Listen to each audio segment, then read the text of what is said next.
Can you tell me a little bit about like menstrual cups and what is the type of adoption around the world? Menstrual stigma is not just in India. Okay. It exists everywhere equally. There's some genuine lack of awareness about, is it safe? What's it made of? Will it get lost when it's inside me? Why do you think a rural woman is accepting a cup over an urban woman? This local panchayat leader, she said, I love that I never have to wear.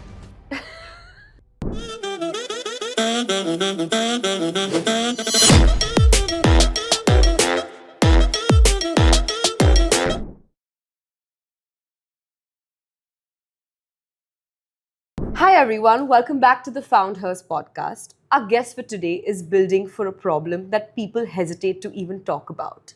Every year in India, there are 23 million girls that drop out of school due to period-related problems. This isn't a health issue, it's a systemic one. We need to address this, and that's why on the Found Hers podcast, we're going to be opening up the conversation about menstrual health with Ira Guha, the founder of Asan. Hi Ira, how are you doing today? Hi Hinal, I'm doing great. So happy to be here. I'm so happy to have you here. I think this podcast was built for women by women, and I read that was the first thing I read when I opened your website, that the product is built for women by women. And of course, we're talking about, I think, a topic which has been discussed for decades and centuries, but still the stigma exists in our country. So I'm so excited to get into this space. But before I get into any details, can you quickly tell us a little about you and what made you come up with the idea to build in the menstruation space? For sure. So I grew up in Bangalore. I was a very sporty kid. So growing up, I played competitive basketball and I traveled all around India playing in different states and honestly had the worst experience with pads. As soon as you leave a city, you realize that there's like no disposal mechanism. My team had to carry like soiled pads with us in our bags. We had rashes and it was like so hard to, even play sports on our period. Then I went to the UK for college and I actually learned about a menstrual cup. And literally, I adopted it straight away because it's basically like this insertable product. You can wear it for much longer than a pad and you don't even feel your period. So it's really great for sports or, just like going to college. Yeah. And so I adopted it really quickly.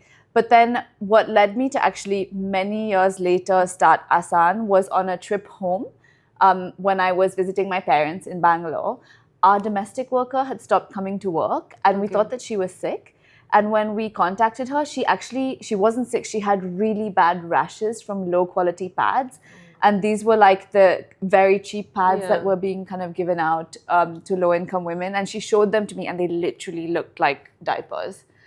And so I showed her a cup and I explained to her how it worked. And she took to it so quickly. And then she started asking me, can I have some for my sister? Can I have some for my niece? And I would travel back to India with like 10 period cups and just hand them out. And it would grow and grow and grow. And basically a few years down the line, I had probably given out like 100 menstrual cups. And I realized like, this is an amazing solution even for rural India and someone should be working on this. No, that's great. I think what you spoke about rural India, right? Like menstrual cups, I mean, we all know about it. Let's be real. There are I think almost 80% women know about it, but you have only 5% who are using it.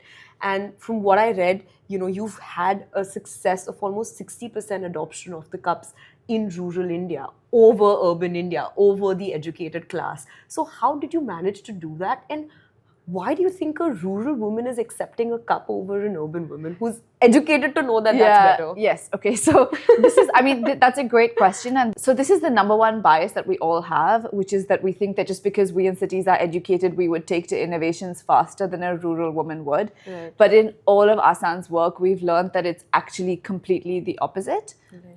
And that's because of two things. One is it's honestly like rural women are really open-minded. With access to knowledge, they always make the right choice for their body. But the other point is that the solutions they have are so bad. Yeah. Like here in Mumbai, you use a pad, maybe it's not that comfortable, but you just throw it in the dustbin, you never think about it again. Now in a village, firstly, you might not be able to access pads. You might have to travel like 10 kilometers to a town to buy one. It's super expensive, right, for a low-income household to be spending hundreds a month on pads. And then even when you do use pads, where are you going to throw them? There's no Yeah. garbage disposal. There's no truck coming to pick up your waste. You literally have girls who are collecting pads in plastic bags that they personally burn and incinerate, right? And then they have to breathe in those toxic fumes. Even if they're using rags, they have to spend hours scrubbing them. So if you think about what a crazy challenge periods still are for these women, when they see a small little innovation that's going to make their life much easier, they're the first to jump at it. And that's why rural women take to it faster than urban women. Yeah, I didn't honestly, I did not know that never thought of the waste disposal part of it, right? Because you're right. For us, Yeah. it's just throw it in Throw the it bin. away, yeah. The garbage truck will come in the morning, clear it out, and probably it's gone somewhere. I don't and care. you don't even think about where Yeah. it goes. But the Yeah. reality is like, you might not know that actually it's a human who has to pick apart that waste. Because it's not recyclable, because it's soiled. But it's plastic, so it's not biodegradable. So it's actually waste pickers who have to pick that waste, sanitary waste apart.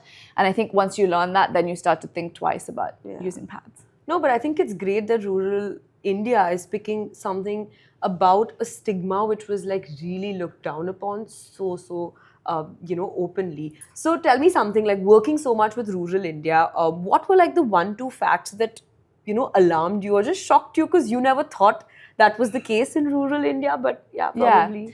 Working in rural India, you will always be surprised. I'll just give you one story, for example, that really surprised me. So we were doing this focus group in a village, and usually when we ask people why they love the Asan Cup, we think it's about saving money or it's about their health or some practical reason like that. And this local panchayat leader, this female kind of local politician, she was using it and telling everyone to use it. And we asked her, what is it you love about it so much? And she said, I love that I never have to wear underwear. Because these women wear saris and they actually never ever wore underwear. And then when pads were introduced in their village, what do you strap a pad onto? You have to then not only purchase pads, you have to go and purchase underwear, which is something that they never wore. And the reason why they love switching to the cup, literally, the reason they love switching to the cup is because they never have to wear underwear again. They just wear their cup and they go back to wearing their sari and living life how they were used to. So it's these really interesting stories you hear where you're like, wow. Yeah, like wow, I did not know that. That was like really interesting. And never thought of the fact that okay, you need to get an underwear to wear a pad, and then you keep changing your underwear, keep changing your pads. So it's a lot of hassle, a lot of manual work. Absolutely. And we've also heard a lot of really crazy things around, here in the city, you wear a pad for 4 to 6 hours and you change it. But there, because it's expensive, women will wear it for 12 hours, the same pad in the heat. Sometimes they even wash pads, like plastic pads, which is crazy, right? Because you would never do that. Yeah, it's not hygienic as well, So, I mean, we've spoken so much about rural India, and I still want to wonder, like, what do you think are the reasons why urban women are not adopting menstrual cups? So there are 2 reasons why, even though they've heard about menstrual cups and maybe they know it's healthier, urban women haven't adopted it yet. The first is that they find pads very convenient, right? You just use it once, you throw it in the bin, you don't think about where it goes. It's quite a convenient thing that you never have to really think about. Yeah. But I think the deeper reason is actually that honestly, from when we're young, we're still taught that periods are a bit icky or a bit dirty. And not just periods, our own bodies, right? Because when it comes to menstrual cups, it's something you have to insert. So you have to touch yourself. You have to be comfortable with your menstrual flow, because when you use a cup, you actually see how much you bleed. You have to get to know your body. And it's really sad that all of us still think that period blood is icky or disgusting or dirty. And even the thought of dealing with that just makes you feel a bit weird. Like, oh my God, no that. So it's almost something that because pads are convenient, you put it to the side and you don't think about. And then I also think there's some genuine lack of awareness about, is it safe? What's it made of? Will it get lost when it's inside me? So there's a lot of questions that maybe we can even answer today that women, they've just never had those questions answered. They've never had a space to talk about it openly either. Yeah. I've had these questions. So let me start there because I was like, I didn't even know, okay, pads created a problem, XYZ. And when I started seeing rashes is when I realized, oh my God, like this is not safe.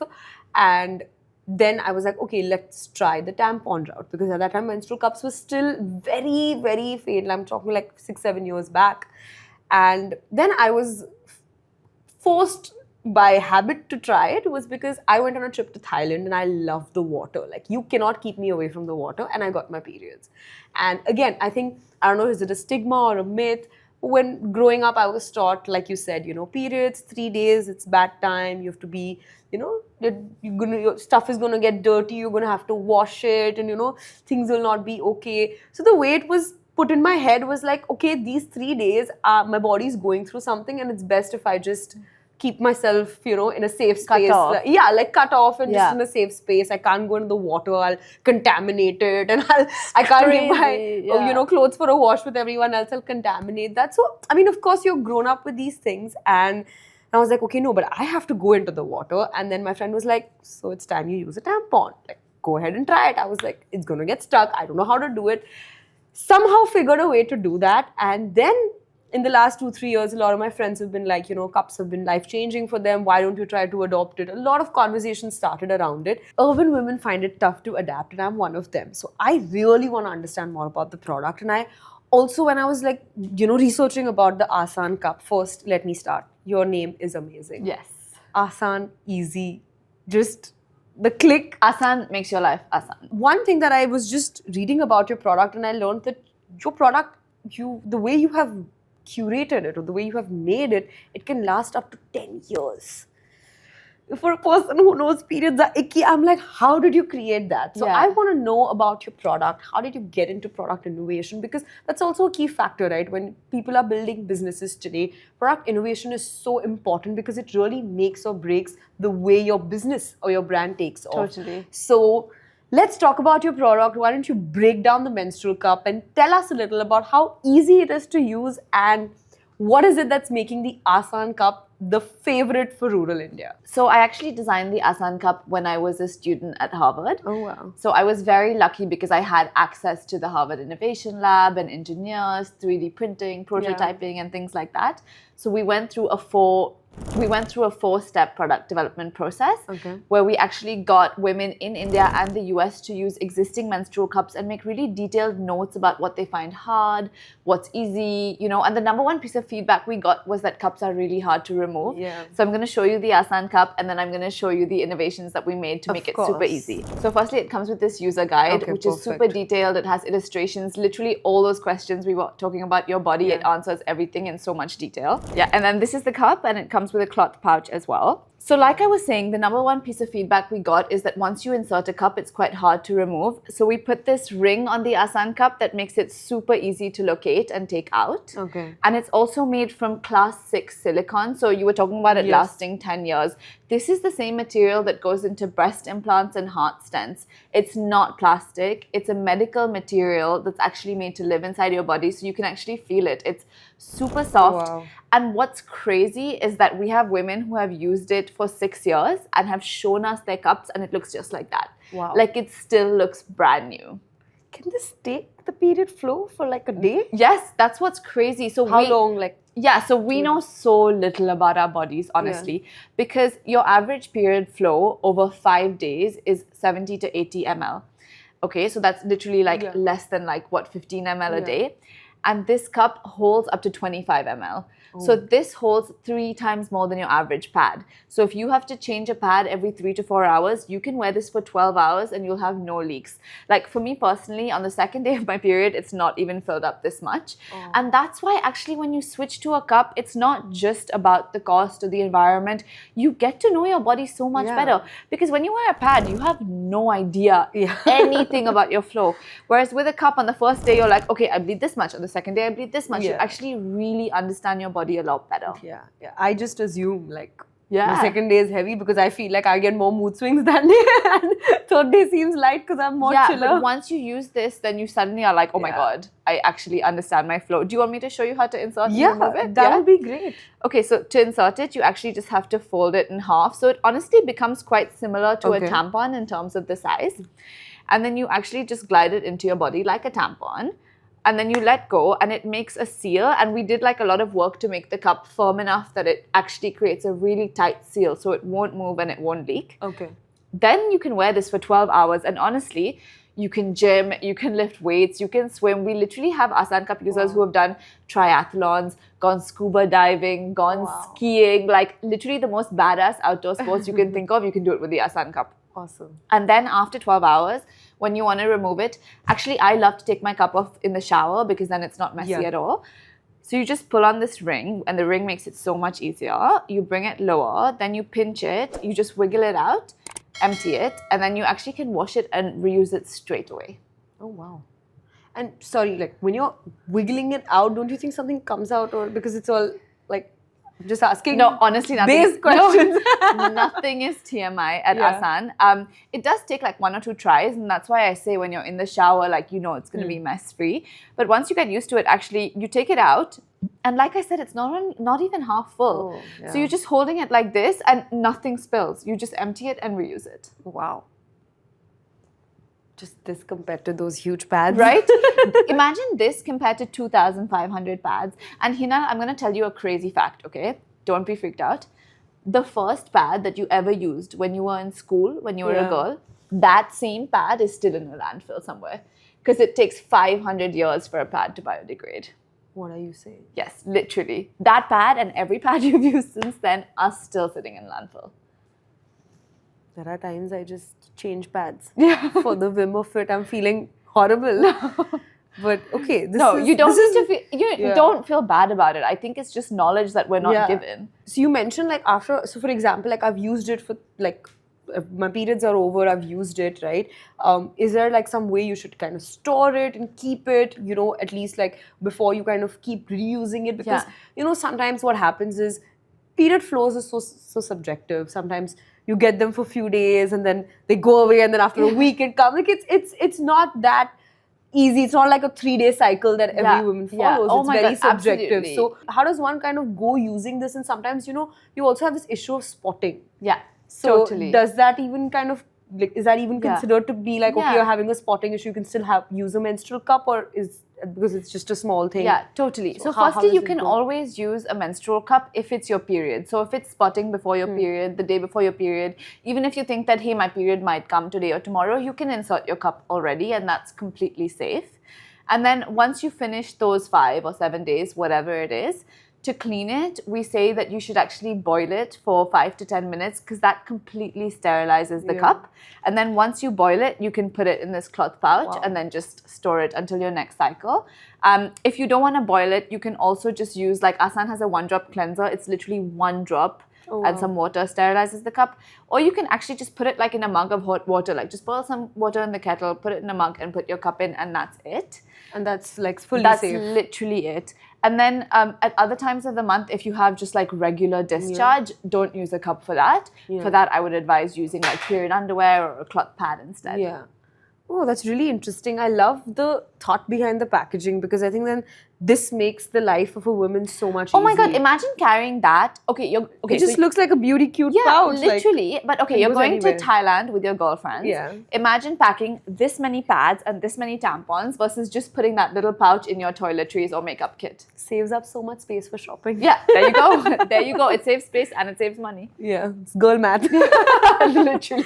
No, but I love the packaging. I love the product. I think this is quite interesting, and I love that you've added like those cleansers in it. So tell me a little about like building this product out. Like, how many tries did it take you? You mentioned about like a 4-step process to kind of reach your product innovation. If you can just tell us a little about steps, and maybe just for every business owner who's watching, who's building a product, I really want you to highlight on product innovation, like the importance of that step in building a business. Yeah, I'm honestly so glad you asked that question, because unfortunately in the menstrual health space and with menstrual cups, I actually think that that's a process that's been completely missed out in the market. So what we did in our 4-step process, we purchased all the highest quality menstrual cups globally, because Asan is not the first, right? There are some really high quality silicone cups available in Scandinavia, in Canada, in the US. So we got these cups, and then we got a group of 20 to 30 women to try the different cups and to make super detailed notes, because we wanted to understand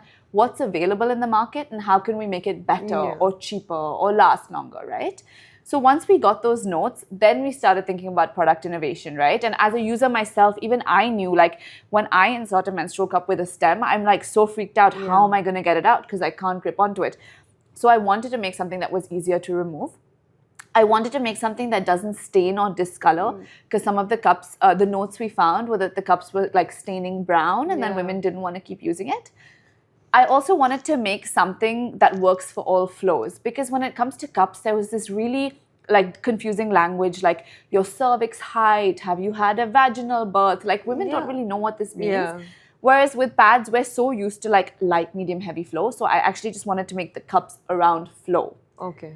So the first step was to get that feedback, and then we made our first prototype, and actually it looked very different to this cup. It had like a long ring on it, and we got women to use it and make notes on our first prototype, and then we heard back that actually that stem was not very easy to take out. So then we designed a ring. So we basically, our 4 steps were 4 iterations of the cup that we gave to women. They tried it out for 3 months. They gave us notes, and honestly, we didn't stop improving until like 100% of the women in our user group said, this is the best period product I have ever tried. Oh my God. And how long did it take you for this entire product innovation, getting to the right product? It took us 18 months until we had the final Asan Cup. What kept you going? Honestly, once you're like knee deep in this, it's like an obsession, right? Like I had to get it right.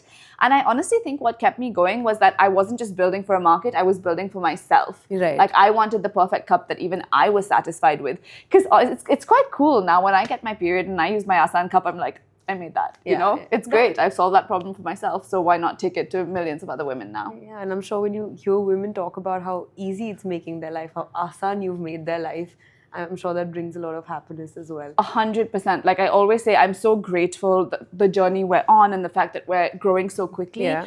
But even if things don't work out and for worst case scenario, I have to close, I still feel so satisfied even if like 100 women, let alone 100,000 women have easier periods, like my job is done. You mentioned about abroad as well, right? Your product has been globally there. Of course, menstruation, period stigma exists in India and we popularly know about it. Can you tell me a little bit about like menstrual cups and what is the type of adoption around the world on this particular? I think that's a great question because to be honest, menstrual stigma is not just in India. Okay. It exists everywhere equally. So the type of stigma might be different, right? Like in India, maybe it's like we don't go to the kitchen or we don't go to the temple. And maybe in the UK or US, it's something different. Yeah. But you're still made fun of on your period. Oh my God. You still are taught to think period blood is disgusting. Like I've done events in the UK where I've had like young schoolgirls walk past the Asan stall and be like, oh, menstrual cup, that's disgusting, you know? Honestly, it does exist everywhere. So the period stigma is universal. Okay. When it comes to adoption rates, I really think that the countries where sustainability is more embedded in the culture have taken to menstrual cups faster. So if you think about Scandinavia, it has the world's highest adoption rate of cups, I think probably even 50% or higher, just because women there really live an eco-friendly lifestyle. Yeah. But if you think about the US, they are addicted to disposable culture, not just with period products, but with everything, right?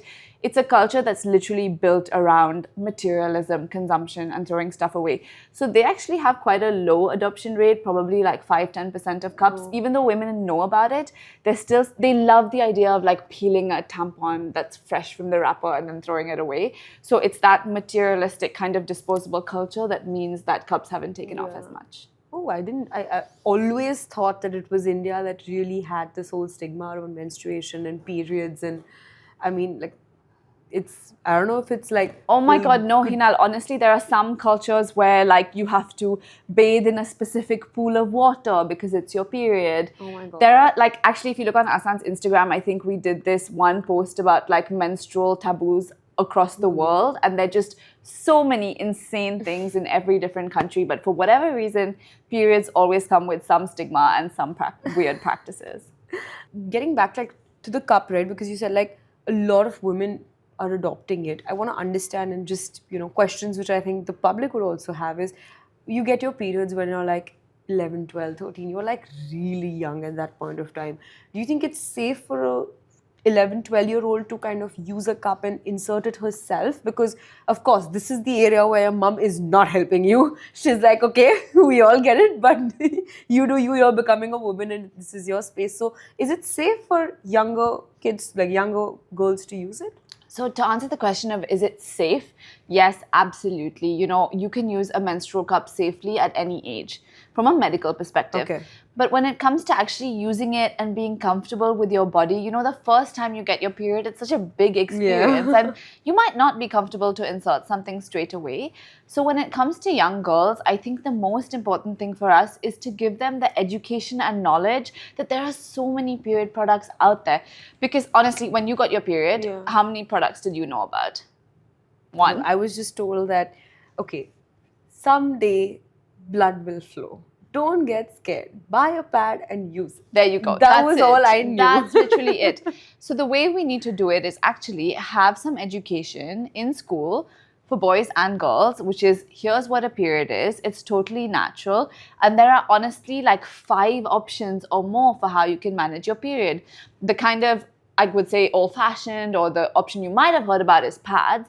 But there's also things like cups, tampons, and now we have period underwear, which is amazing for teens as well.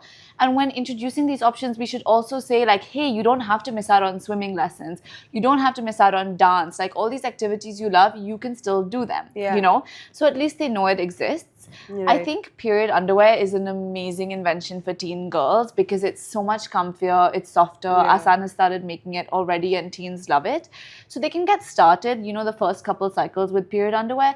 And then once they're used to their flow, if they see how a cup works, honestly, teens are so curious. And what's amazing about teen girls is they haven't formed habits. Like if you talk to a 40-year-old woman who's been using sanitary pads now for 25 years, how are you going to make her switch? It's really hard.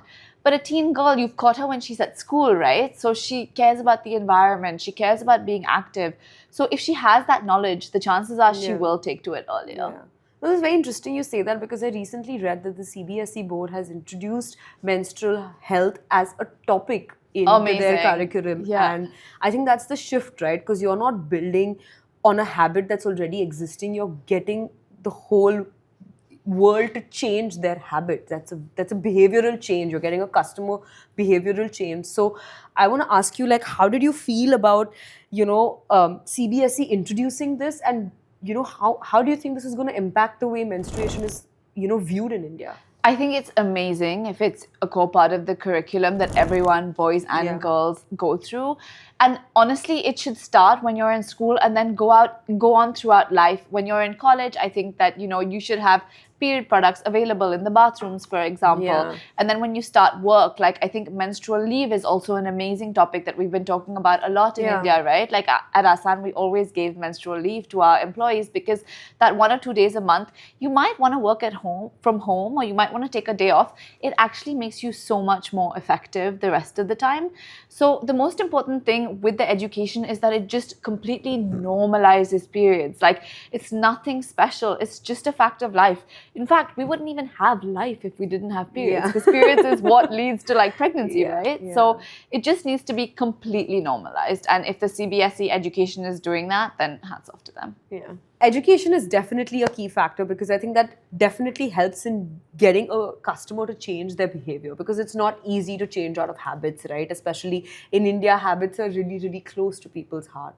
And like you mentioned about menstrual leave, it is a big, big topic of discussion. I run a company which is all for women, and of course these kind of questions come to me a lot. I've been brought up in a very different way, and I honestly I do understand like what a woman goes through during her menstruation days, but I always felt, because when I was brought up, my mom always told me on days of my periods that you're gonna feel a little weak, your legs are gonna hurt, but you can manage your life. Like, don't stop work. So I was never the person who would be like, okay, I'm getting a cramp, I can't move. I would still push through, because I was just taught that, like, since I was a kid. But then when I started my business and I had girls and I had these questions about, like, period leaves, I wanted to know a little from you, because you mentioned that. Like, you know, is this the right solution? Is it just a distraction? And, I mean, is a leave really going to help, or maybe just something else? So, Hinal, I think that you and me are maybe lucky in that I also was always able to do every activity on my period. You know, I could swim, I could work out, I could work, and I would always push through, and I still do. But working in the menstrual health space, I've learned more about serious menstrual conditions like endometriosis, adenomyosis, severe PCOS that many of my colleagues and friends have. And these can actually be debilitating conditions. It's not like a little bit of a cramp for which you take a paracetamol. It's something that is so painful that you're actually in bed. And unfortunately, the way that healthcare is in India today, these are undiagnosed conditions, right? So we have women who have the worst pain, literally just the worst pain you can go through, and they're told, go to work. Right? But actually, they should be given a proper kind of medical pathway to understand what they're going through and get the right treatment. But before we get there, we do have to be more understanding to these kind of conditions. So I don't think menstrual leave is an excuse for a business to shut down. I think it's just a flexible option for those women who do go through that really, really difficult pain, or maybe like some people get such heavy flow with clots that even a menstrual cup would fill up in 2 hours, right? So it's really hard to change that at work. So I think it's just flexibility. I also think this isn't just about periods and menstruation, because there are other kinds of pain. People can have really bad mental health, or they can go through grief, or maybe you have like a terrible backache and you're a guy, right? We just have to have a little bit more flexible understanding, I think, for sick leave. And to answer your question of does it help, I can honestly personally say, I think that when you build that kind of company culture, and if you're lucky enough to start your own thing where you can impact the culture, I do think it makes your colleagues more productive because they feel like they're valued at work, and they will give it their 100%, knowing that, hey, for 3 hours when I've got this terrible pain, I can actually take a break. They will come back and give it better rather than actually resenting the fact that they're working. And also, I think it makes people stay with you for longer, right? Because you're building that kind of inclusive culture. I don't want to work with people who are with me for 6 months and then leave. I want to actually have a team who literally care about changing the outcome of whatever we're working towards for the next decade. So I think things like menstrual leave and other inclusive policies, it's more like long-term thinking. No, that's interesting. I think you mentioned about like the conditions about menstruation. You spoke about those two. Can't pronounce it, I'm sorry. But endometriosis. Yes. Can you just educate me about it? What does that really mean? Because I'll also tell you one other factor is that however educated we are, we still don't know. Other PCOD, okay. Probably I have irregular periods. I may have PCOD. And I mean, recently I did experience it with somebody close, and she had irregular periods, and we were like, yeah, just PCOD. Arey, yeah, you're not eating well, you're not doing this, it's PCOD. We did all the tests, but it was not PCOD. And I didn't know there were other factors. So can you just explain what these, I don't want to call it a disease, because just conditions. It's not, these conditions, sorry. So can you just explain what these conditions are so that at least women who are watching know okay, probably they're going through something like this and they should visit a gynac. So firstly, there's a whole bunch of menstrual related conditions which can come up as like really heavy flow, really light flow. I'm not a doctor. I've just learned about this from working in the menstrual health space. But endometriosis is a common condition. It actually impacts more than 1 in 10 women, right? So if you think about 10 of your friends, chances are one of them might have it. And what it is every month, what your period flow is, it's actually that the lining of your womb, your uterus is building up, right? So around your uterus, you have these tissues and this lining that's building up, which is actually preparing for pregnancy.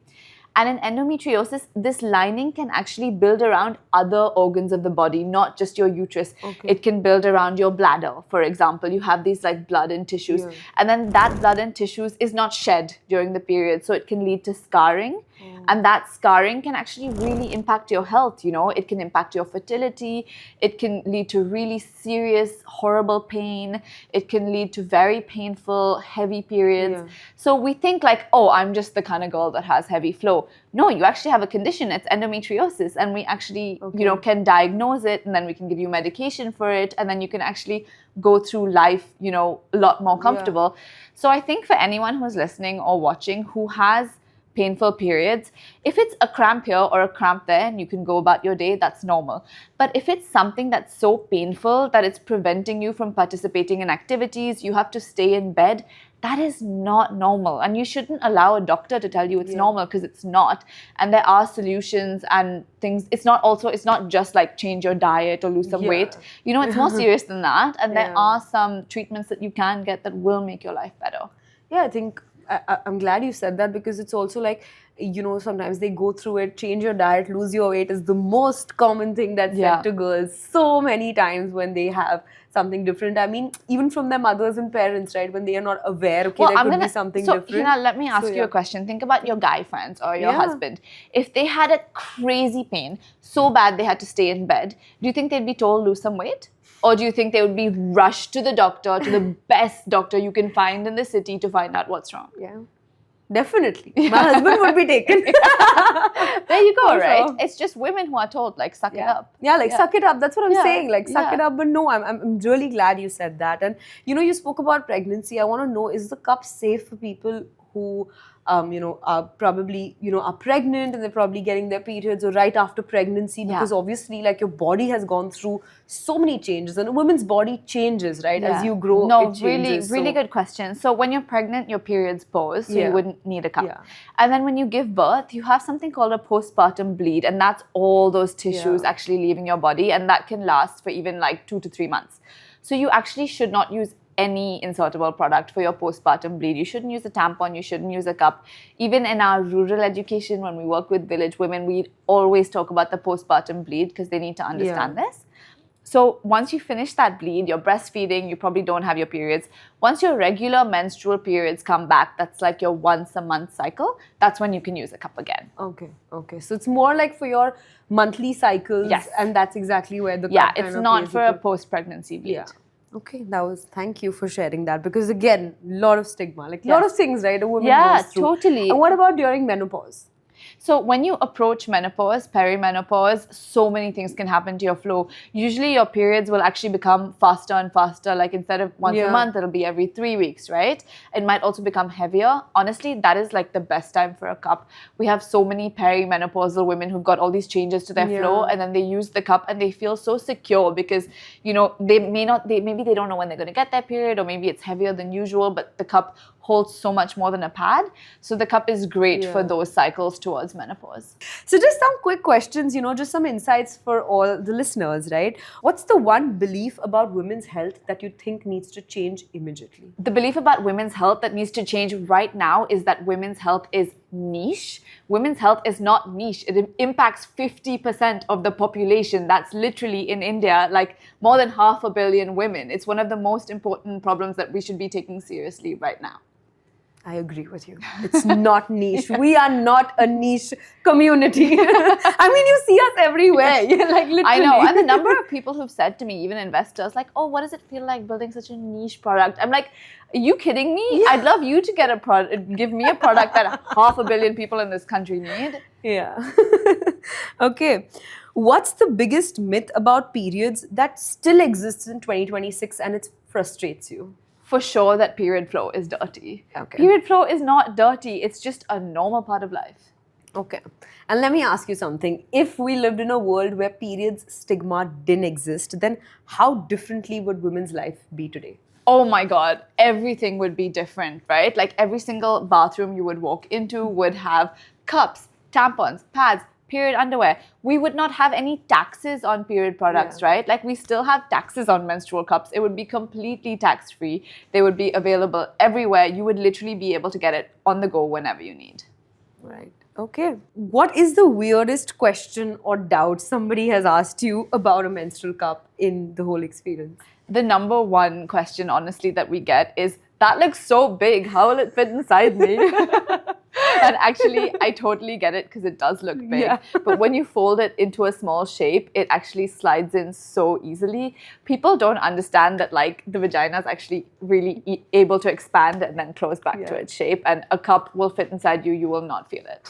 Okay, cool. That's nice. And since we're on the Found Hers podcast, we truly believe that every woman is building something because they're finding something for herself. So Ira, tell me, what are you finding for yourself? So I'm finding that women from all over the world, including rural women, even those who aren't educated, are some of the most open-minded, intelligent and resilient people, and that we just need to learn more from women.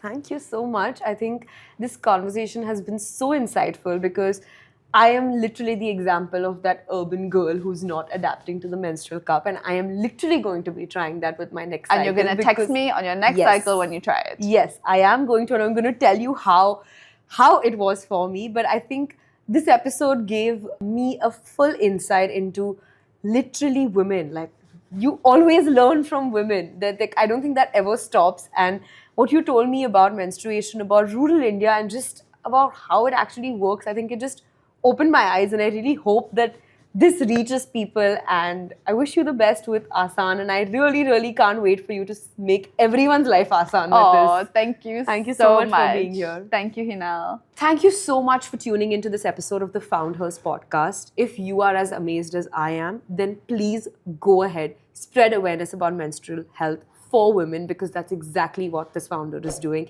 And if you like this episode, then please like, share, subscribe, and stay tuned for the next one.